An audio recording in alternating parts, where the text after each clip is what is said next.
All right. Good morning, everyone. Good morning, good people. All blessed and highly favored. Even as we go into return to our normal business flow after a wonderful 1 week of extraordinary encounter during the world explosion. So it's good to be back to the normal flow of business.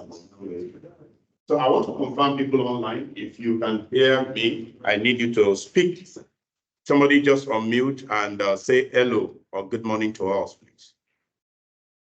Good morning, up group 4, up group 4. Up group 4, I love that. That's Dennis. Lovely, lovely. All right, so good morning once again. Good morning, good morning. Yeah. Good morning, group 2, Bukola. Good morning. All right. So let's do it here. Let's right. Since you're in front, can you come and pray for us? I have to be careful. I won't pass it. Amen. Mighty and everlasting King of glory, we thank you, we worship you, we give you all the glory, we give you all the adoration.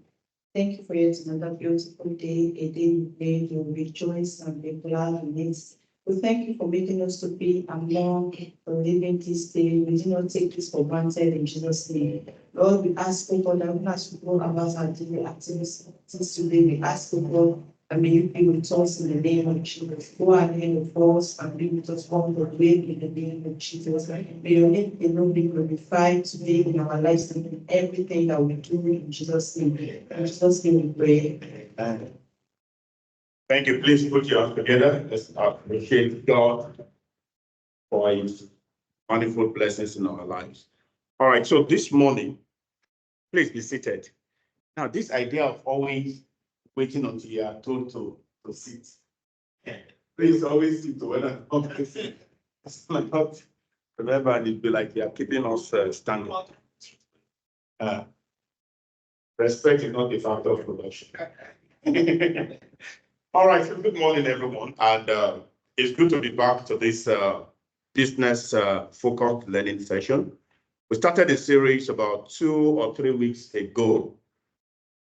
I think about 3 weeks ago, 2 weeks ago. Is it 2 weeks? I think that was on holidays about 3 weeks ago. Yes, so yes, and it's good to be back on the same series. But before we proceed this morning, I would love for us to just do a quick reflection, as many of us that can remember 1 or 2 things that we took away from the last class. It's always a good way to start. Let me come around. Please, if you want to say 1 or 2 things about what we learned during the first session is important.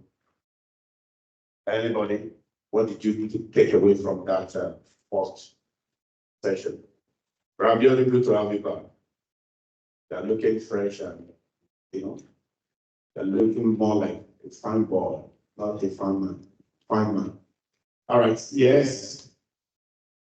Anybody? Anybody? Okay, I will talk to you if you are not volunteering. What did you learn? Remember, the subject was team building and collaboration for peak performance. And we actually had conversation around some things. I guess we watched maybe 1 or 2 videos during that session. I just want us to reflect. I'll just pick maybe 2 persons, then we can move on. Yes.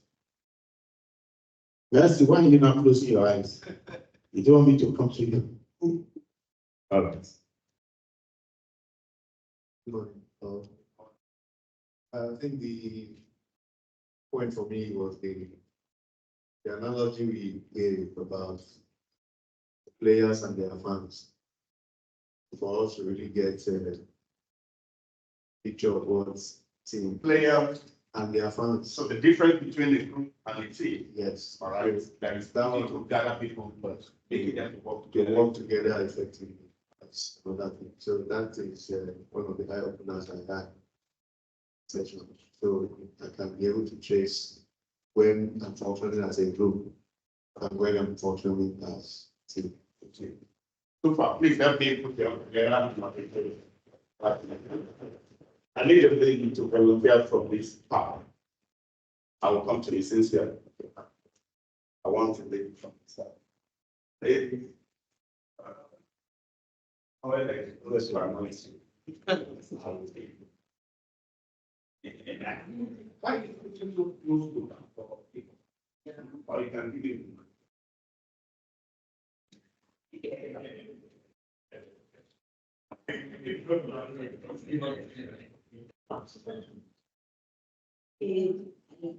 Let's know about what you is.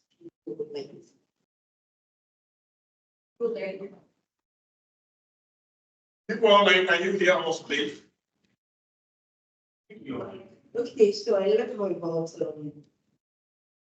teamwork is working, the difference between working like working alone and in a team and yes.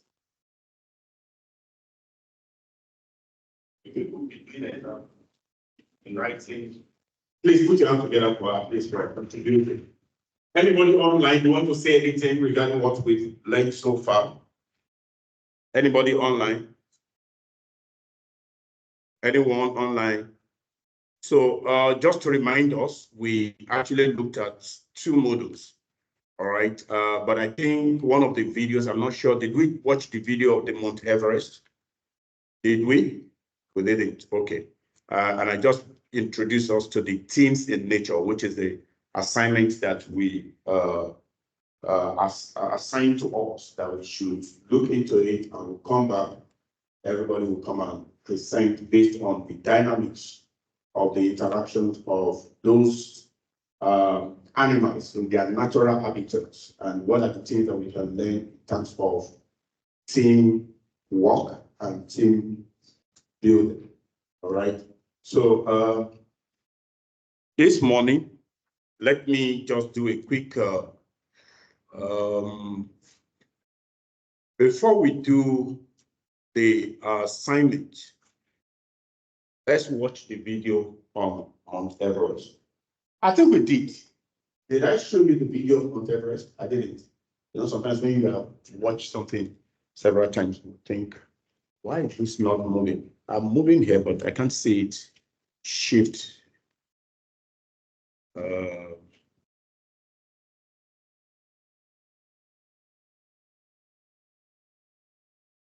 Okay, I think I'm okay now.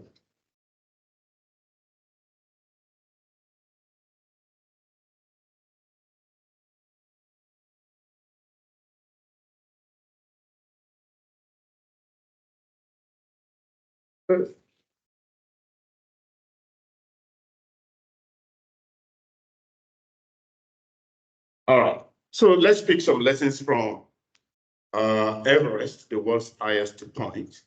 Everybody knows that that is the peak of the Alps. And we have people that carry out expedition to this Mount Everest every year. And we need to understand what are the attributes that they possess that enable them to be able to achieve that feat. Because in the world today, you can count the number of people that have been able to get to the peak of Mount Everest.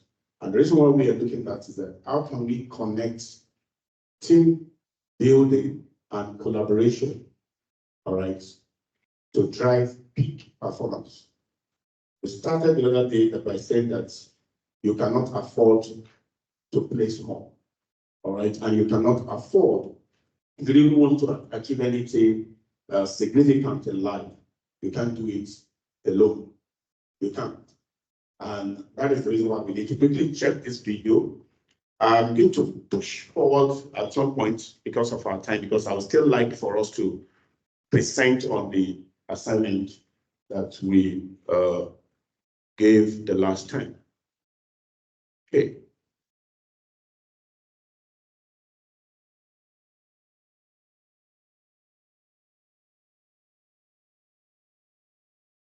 in the top Everest, in Mount Everest, in Mount Everest, in Mount Everest.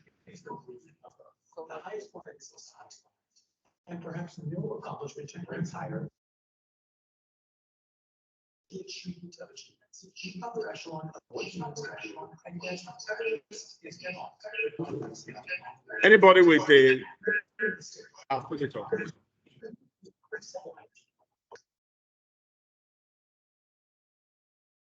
Hold on a minute. I think it's the microphone on my system.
This video was made possible by Dashlane. Stay safe online with Dashlane for free at dashlane.com/Wendover. To stand atop Everest is to have conquered the world. This peak is the roof of Earth, the highest point that exists on this planet. And Sorry, people online, can you hear the audio now? Okay, good. Thank you. Yes, sir, we can. Thank you.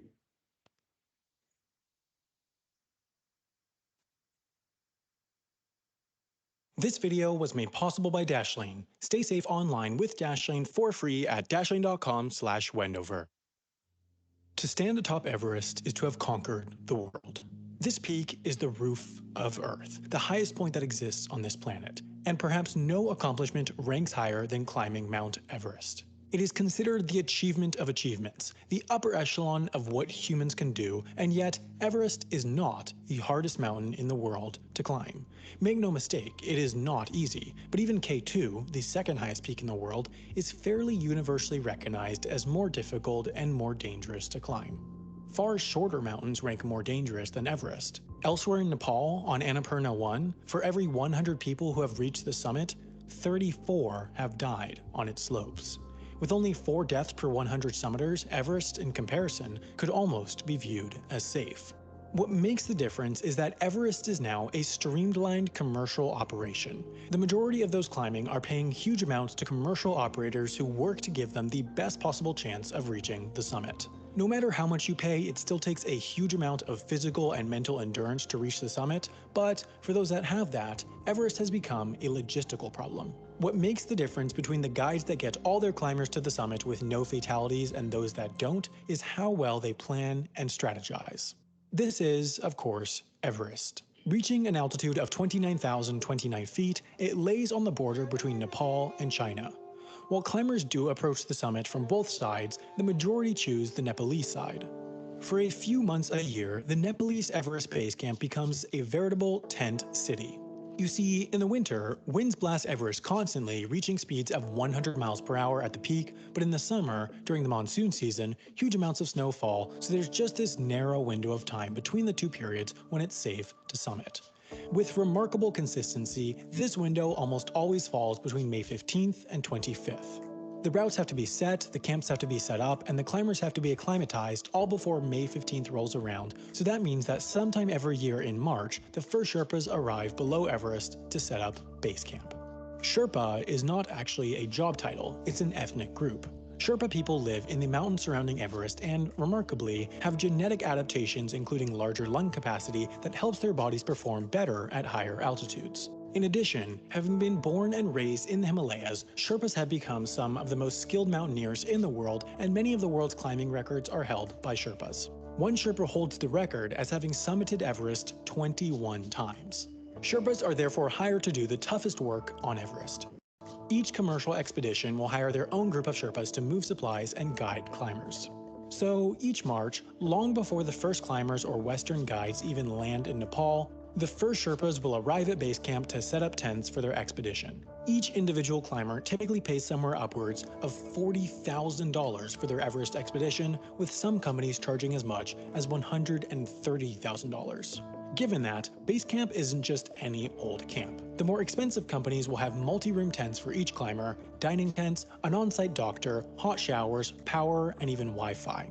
This is home for thousands of people for 2 or 3 months, so it's got to be nice. The rest of the mountain, though, is not as nice. There are a lot of ways to die on Everest. Falls, avalanches, heart attacks, falling ice, and just freezing to death. This is not a hospitable place, but one of the most common killers is acute mountain sickness. This is an umbrella term that includes a number of fatal conditions such as high-altitude pulmonary edema or cerebral edema. These sicknesses all stem from the fact that there's less oxygen at higher altitudes. While mild altitude sickness can set in at lower levels, it starts to have the potential to be fatal above 11,500 feet, where there is only 65% as much oxygen as there is at sea level. Above 18,000 feet, where there is only 50% the oxygen of sea level, permanent human habitation is impossible due to the certain deterioration in brain and physical function. Above 25,000 feet, it is impossible for humans to acclimatize, and so they can only survive for a matter of hours before their body starts to shut down. Even the best climbers' brain function deteriorates at such a height. It's for this reason that above this altitude on Everest is called the death zone. If a human living at sea level were suddenly transported to the peak of Everest at 29,029 feet, where there's only 33% the oxygen of sea level, they would die within 30 minutes from hypoxia. It is for this reason that nobody can just arrive at Everest and immediately head for the summit. Before that, climbers have to undergo weeks of acclimatization so their body adapts to functioning with less oxygen. In early April, climbers will typically fly to Kathmandu, meet their guide, then fly to Lukla, a small town with no roads in or out, and begin the slow 10-day trek up the valley to Everest Base Camp at 17,500 feet. Soon after base camp is set up by Sherpas, work starts on setting Everest's route. The first bit of this job falls on the Icefall Doctors. This is a group of the most elite and experienced Sherpas on Everest who have the formidable job of setting the route through the Khumbu Icefall. This glacier is characterized by deep crevices and, as an icefall, it moves by up to 4 feet a day. That means that at any moment, a crevice can open up, or a large piece of ice can fall, or an avalanche from the surrounding slopes can be triggered, which makes this section, despite being directly out of base camp, arguably the most dangerous on Everest. While other sections are dangerous if a mistake is made or individuals get sick, the Khumbu Icefall is equal opportunity deadly. It's just up to luck whether people make it through. To traverse the crevices, the Icefall Doctors set a series of ladders and ropes to guide the way up to Camp 1. Working as a Sherpa on Everest is perhaps the most dangerous job in the world, especially because, while paying climbers might pass through the Khumbu Icefall 3 times a season, a Sherpa might pass through upwards of 20 times. In fact, the Sherpa fatality rate is greater than that of a US soldier in Iraq during the Iraq War, 10 times higher, to be specific. Meanwhile, they're really not making that much money, at least by Western standards. Nepal is the 25th poorest country in the world and the 3rd poorest in Asia. The average Nepali earns just $835 a year. Meanwhile, in just 3 months of work, an Everest Sherpa can earn more than $5,000, by far the most anyone can earn in the region without a high level of education. It comes at a price though. In 2014, a massive avalanche was triggered in the Khumbu Icefall that killed 16 Sherpas. Then, in 2015, another 11 were killed in the avalanches that followed an earthquake. A majority of the 53 deaths that have occurred on Everest since 2014 have been Nepalese Sherpas, which has led many to question the ethics of rich climbers hiring these poor Sherpas to do the most dangerous work. Many companies and climbers have countered this by creating and supporting foundations to improve education in the region so Sherpas can have better employment opportunities that don't involve the risks of Everest. Nonetheless, work continues. After the route through the Khumbu Icefall is set in late March or early April, the Sherpas will set up Camp 1. Soon after, they'll work their way upwards and set up Camp 2 and 3 along with the routes to them. Meanwhile, after a few days of rest at base camp, in mid-April, climbers will make their way through the Khumbu Icefall to Camp 1. This is an acclimatization trip for the body to adapt to climbing at high altitude. After an overnight there, climbers will continue through the relatively flat Valley of Silence and reach Camp 2, where they'll generally stay for a few days as its altitude at 21,000 feet makes it perfect for acclimatization. As a rule, the higher the camp, the fewer the amenities, but Camp 2 still offers hot meals. Often during this trip, climbers will climb a portion of the Lhotse face for further acclimatization before returning all the way down to base camp. Meanwhile, Sherpas will continue their work setting the route from Camp 3 to 4. Everything needed at these camps is carried on the backs of Sherpas. While base camp can be supplied by yak, the route to the upper camps is far too tough to be traversed by any animal or vehicle. You can't even supply them by helicopter. Base camp can somewhat reliably be reached by helicopter, but the higher you go, the thinner the air and the less lift helicopters' blades can generate. That means that to fly a helicopter to Camp 1, for example, you really can't carry much weight. Flights to Camp 1 happen semi-regularly for rescues, while flights to Camp 2 are exceedingly rare. It's just too risky for helicopter pilots to fly much above the Khumbu Icefall unless in a dire emergency. Helicopter rescues above Camp 2 are virtually impossible. One pilot has landed on the top of Everest, but he used a powerful helicopter in perfect weather with all but essential equipment stripped out to lower weight. Whether his feat could be repeated with an injured passenger is doubtful given the weight it would add. This is all to say, when it comes to moving equipment and people up and down Everest, expeditions rely completely on human power. Sometime after their first acclimatization trip, each expedition will make a second run up the mountain with a night at Camp 1, 2, and for the first time at Camp 3. Depending on time, some expeditions might make a third acclimatization trip up to Camp 3, but then, when early May arrives, all eyes are on the weather forecast. They're looking for the weather window. Climbers need 5 largely clear and windless days in order to be able to attempt the summit. Once that window appears in the forecast, there begins a mass climber migration upwards. With as many as 800 climbers all trying to summit in the span of 10 days or less, Everest gets busy. Often groups will skip past Camp 1 and spend their first night at Camp 2. From there, they'll make their way up the sheer Lhotse face to Camp 3. After a night's sleep, climbers will place oxygen tanks in their packs and don regulators so they can start breathing bottled oxygen. This extends how long they can survive in the death zone. A select few climbers, though, attempt the summit with no bottled oxygen. Doing this is far more difficult and dangerous, but about 200 people have completed the feat, which some will say is the pure way of climbing, others will say is reckless. Nonetheless, the vast majority of people use bottled oxygen, and it goes fast. One bottle only lasts 4 hours while climbing, and they need reserves, so each climber needs 12 bottles. That means that each expedition needs upwards of 200 bottles of oxygen in Camp 3 and 4, each of which has to be painstakingly carried up by Sherpas. It's a necessity, though, to operate at this commercial scale. On that third day of their climb, expeditions will make their way from Camp 3 to Camp 4. At this very rudimentary camp, climbers will try to eat. While the bottled oxygen reduces the effect of altitude sickness, it does not eliminate it, and a body's digestive system will have almost completely shut down at this altitude. On each day of their climb up to Camp 4, though, they'll have burned almost 10,000 calories, so they need to eat as much as they can to gain energy. The altitude also makes sleeping nearly impossible, but they need to do that too. They'll go to sleep as early as possible because, after a very short night, it's time. Expeditions each try to get going to the summit as early as possible to beat the crowds. With as many as 200 people following the single-file route to the summit each day, the traffic jam up there is immense. And remember, this is the death zone, so these traffic jams literally kill people. People can run out of oxygen, collapse of exhaustion, and die of exposure, all because they can't move fast enough. Groups will therefore leave Camp 4 anytime between 8 p.m. and 4 a.m. As the night progresses and dawn nears, they'll continue their ascent, eventually passing the south summit and making their way up to the Hillary Step. This feature is one of the most technically challenging, and with each climber taking 5 or so minutes to complete it, this is a significant bottleneck. From there, though, the summit is in reach, and after making their way across the relatively easy final section, they'll arrive at Everest Peak, and for a brief moment, there will be nobody on Earth standing above them. This is their moment, the one that each of them spent months and tens of thousands of dollars working for. After 30 minutes, though, the moment is over, and they'll head down, back to the world. It's become a continuous debate on whether climbing Everest has become too accessible. Local Chinese and Nepalese companies have started offering expeditions for relatively low prices in the 20,000s, which has made Everest more accessible to what some might describe as less experienced climbers. Of the 10 climber deaths in 2016 and 17, 7 were on budget expeditions, while some established operators have never had a climber death after hundreds of summits. On Everest, at least, it seems expensive is safe. Meanwhile, even with the most reputable operators, you can book yourself on an expedition in a matter of minutes provided you have the money. Once you get there, they'll gauge whether you're fit for summiting, but the fact that you can book yourself on a climb up Everest, which has a 4% fatality rate, as easily as you can book a flight, has many worried about the experience of those climbing the tallest mountain in the world. Each additional climber on the mountain makes Everest more dangerous for everyone else, but nonetheless, both China and Nepal issue more and more permits each year as they're important sources of revenue. Everest is commercializing, there's no doubt about it.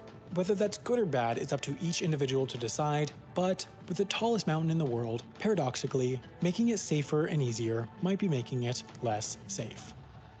Humans are good at a lot of things. The fact that thousands of people have summited Everest proves this. But one thing that we're not good at is remembering complex sequences like this. We're especially not good at remembering dozens of complex sequences. But unfortunately, if you... All right. Welcome back from Mount Everest. Welcome back to Earth, as it were. All right, so the essence of this is because the team building and collaboration is to power us to achieve at our peak. And taking lessons from how people achieve the expedition to Mount Everest is also one of the very insightful ways for individuals to begin to work more collaboratively in a team. So given what we have seen, ideally we're supposed to wrap up any minutes now. All the time we have 15 more minutes to go. We're supposed to debrief this. which normally would take about 5 to 10 minutes to debrief based on interaction and contributions from everyone. And we're supposed to do our presentation, which I believe that we are all fully ready and prepared to do. So this is a negotiation, whether we should go ahead to brief what we have seen and take extra 20 minutes for the teams to make their presentation. Let me hear from Sister Abuji, because I saw her body language in our finance. I'm not sure it's fine. That is fine. So I told the PD 2 things we can do. What's that? Slides. Sister Elsie, they say I should ask you too. So let me tell you what I naturally would have loved for us to do. Debrief this and shut down. And next session, you will start with your presentation. That will be my own natural approach. But again, I don't want to force that on anybody. Yeah? What? Yeah, presented, okay. Okay. Oh, you have suffered to make the presentation, so you are eager to make it. But again, I wouldn't want anybody to not be part of individual groups' presentation. I wouldn't want that to happen. And most times people think that learning is just about talking.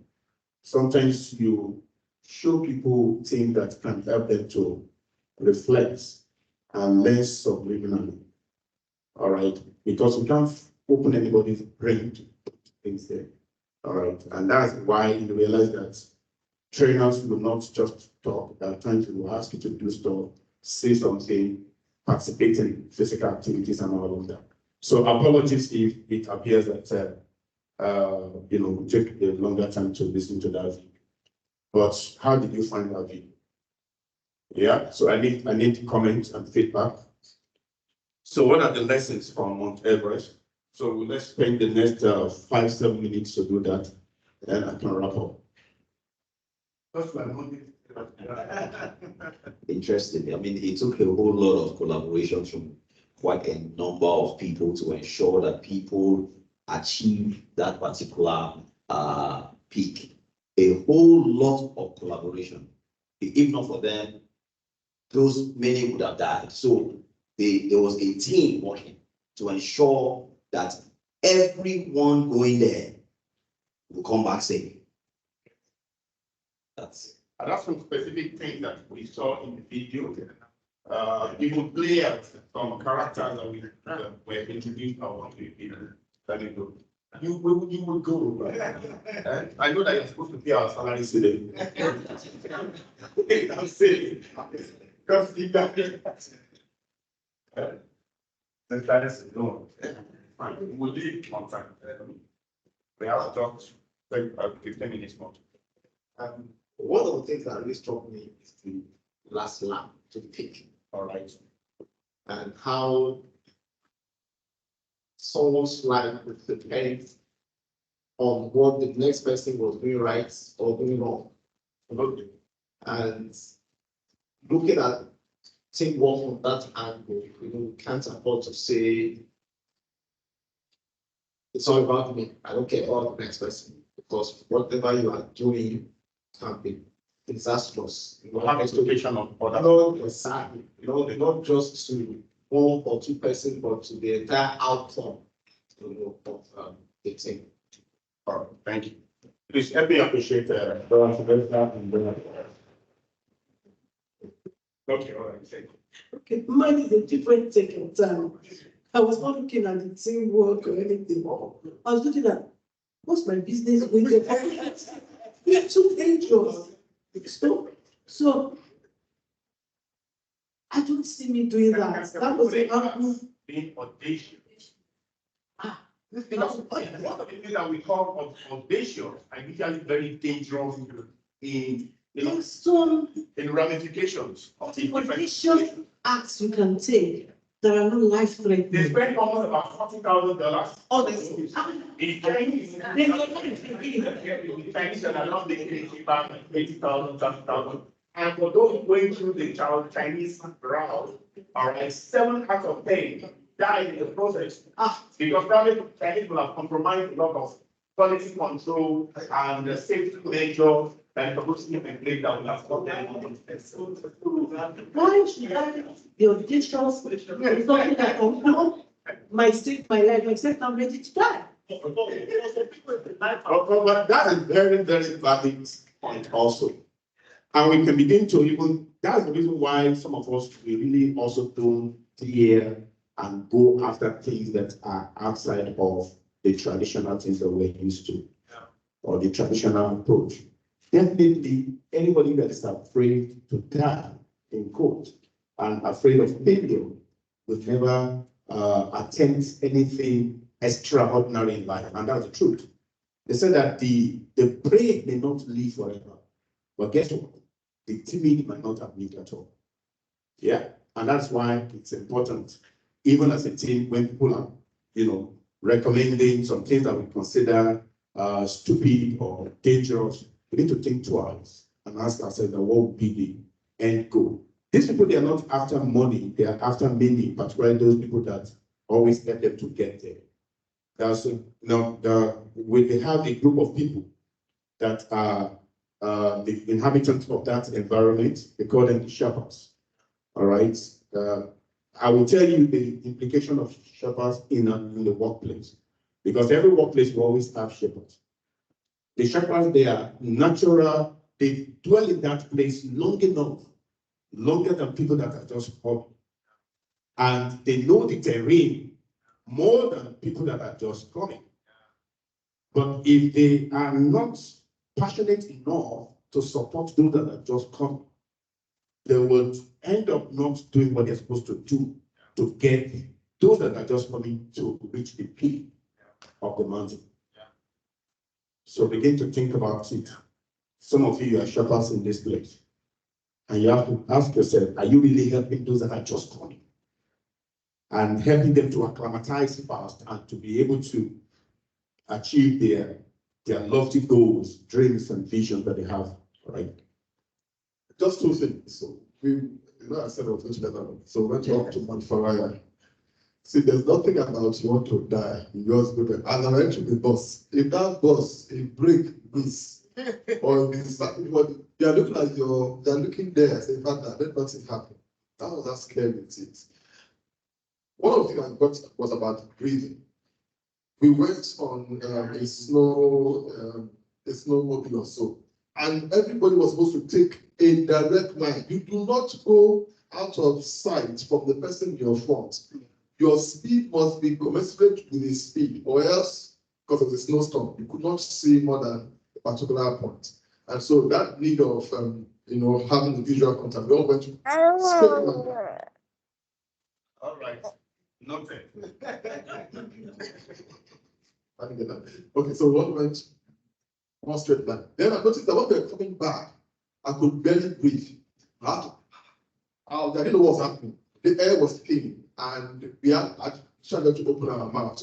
Walking along the story was like dying. So what I'm saying is that it's dangerous, but sometimes our culture inhibits us from doing things like that. Can you repeat that phrase? Sometimes our culture inhibits us from doing things like that. My culture, my interpretation is that what we are used to. Yeah. What we are used to. Sometimes it is the way I'm always, the way things have always been done here. And that can actually be a obstacle, take us to our next phase, of significant application. So that's what I thought. Please let me appreciate that directly and all right. Somebody around there. You raised your hand earlier. Okay, another perspective. It just jumped at me when the narrator was saying that they wanted to go to Everest, but they didn't just get up and go like that. At the bottom of Everest, the beginning of the journey, even though they had, quote, an organizational goal, they didn't just start implementing them. there was learning how to, first of all, they acclimatized with the environment. They started to get in the higher altitude breathing. Let's probably two things that you mentioned, which is what the state. I mean, they spend time to plan and strategize. I was on my way there. Planning and strategy. I was on my way there. So strategy formulation and implementation can be seen here. So they formed how they were going to do it before implementing, because if they didn't spend time acclimatizing with that area, of course, what Pastor Aken had said was just going to become a disaster. There will be no alignment, there will be no rules and regulations to allow us to get there and to accomplish our goal. Despite the fact that, we still found one or two hazards happening with all the planning, with all the control, with all the implementation. So in anything we do, we're going to plan and then we're going to implement bit by bit. And these days, of course, in management processes, we have what we call IT missions. We do it small, we check it. We do it small, we check it, not like the former waterfall. We don't do everything. And then after you see that they had several milestones of the points in the mountain of the climb from K1, K2. Exactly. So that's what we call the iterative climbing. For them, they get there, they stop, they check how far are we going forward, are you staying here? And there's an adage that says, beware of the halfway house. That if you are going to the top, there's a place midway that they call the halfway house. Some people get there because there's food, there's restoration for you, they'll massage your feet. If you are comfortable there, you say, I'm not going again. But to get to the top, you will never know the experience. So despite the fact that we accomplish a bit, we have not accomplished everything. And even though people are giving us accolades, we must continue to get to the altitude. Absolutely.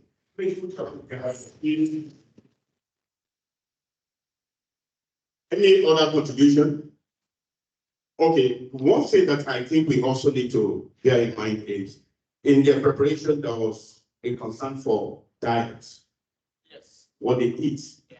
Because the shepherds, because that is their own natural environment. They said they have special type of lungs.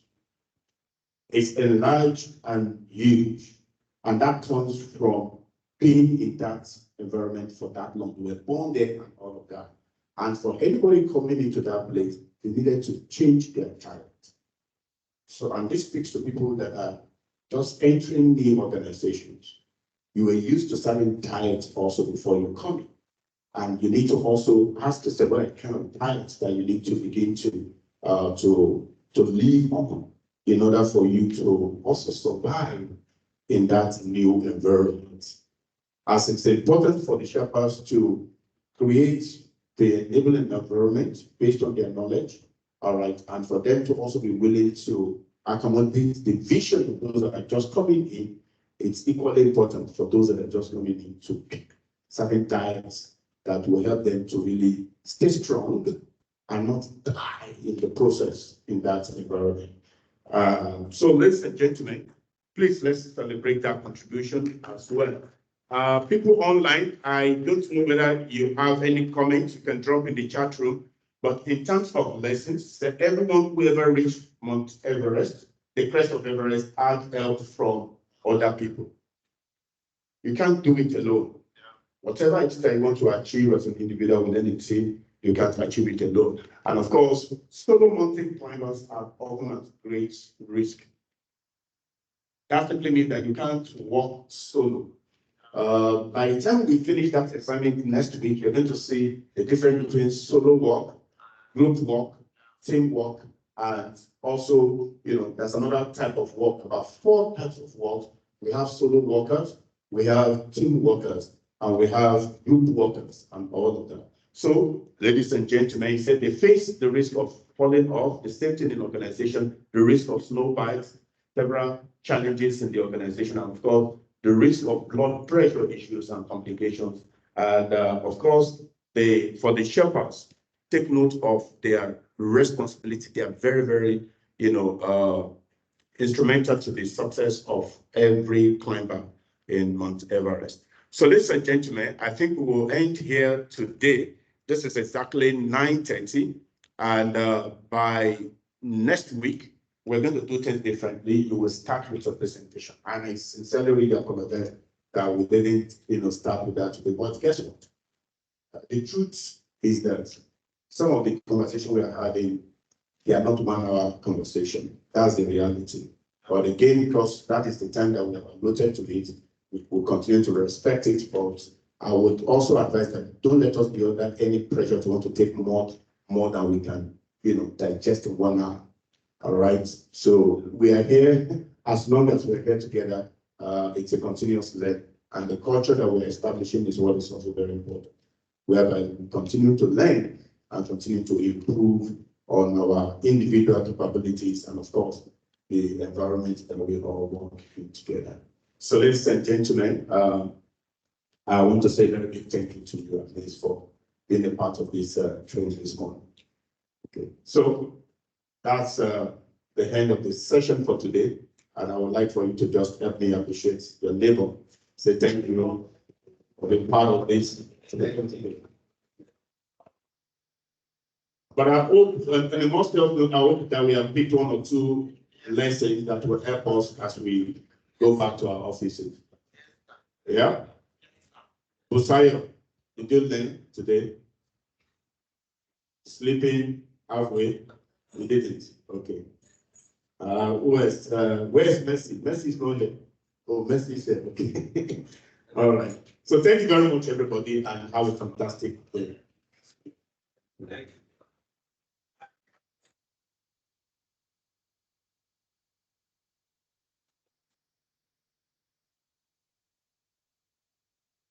Did anybody online say anything? Did people online drop any comments? Only Dennis. Well, don't worry, we'll pick it next week. So the reality for me now is that the 1 hour can't really